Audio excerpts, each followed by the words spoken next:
এরপরে স্পষ্টভাবেই বলছি, যদি এমন হয় আমাকে 10 বার হত্যা করা হয়, এরপর আবার 10 বার জীবিত করা হয়, তারপরে ইনশাআল্লাহ প্রতিবার মৃত্যুর আগ দিয়ে হলেও বলে যাব গণতন্ত্র হারাম ছিল, হারাম আছে, কিয়ামত পর্যন্ত হারাম থাকবে। পৃথিবীর সব লোক যদি গণতন্ত্রে গিয়ে জড়ায়া যায়, আমার 14 গোষ্ঠীও যদি গণতন্ত্রের সঙ্গে মিলে যায়, তারপরও গণতন্ত্র হালাল হবে না। যেটা আল্লাহর কোরআন দ্বারা হারাম, যেটা নবীর হাদিস দ্বারা হারাম, সেটা চিরকাল হারামই থাকবে।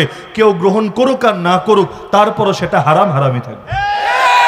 তো এখন এটার ব্যাপারে ভুল স্বীকার করার অর্থ হলো আমি এখন গণতন্ত্রকে হালাল বলবো।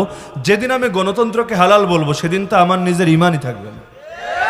আর আল্লাহ না করুক কোনোদিন যদি আমার মুখ থেকে এমন কোনো কথা বের হয়, সবাইকে সাক্ষী রেখে বলে যাচ্ছি, কোনোদিন আল্লাহ না করুক, আল্লাহ না করুক, আল্লাহ না করুক, যদি এই জাতীয় কোনো কথা বের হয় যে আমি কুফরের পক্ষে দালালি করা শুরু করেছি, আমাকে ত্যাগ করবেন, বয়কট করবেন।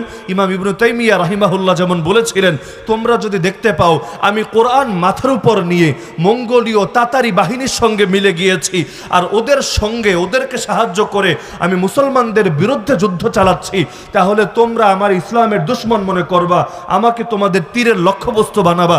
একই কথা আমিও বলে যাচ্ছি, সাক্ষী রেখে বলে যাচ্ছি, এই সাক্ষীর সবাই আপনারাও থাকবেন, মিডিয়াগুলোও থাকবে।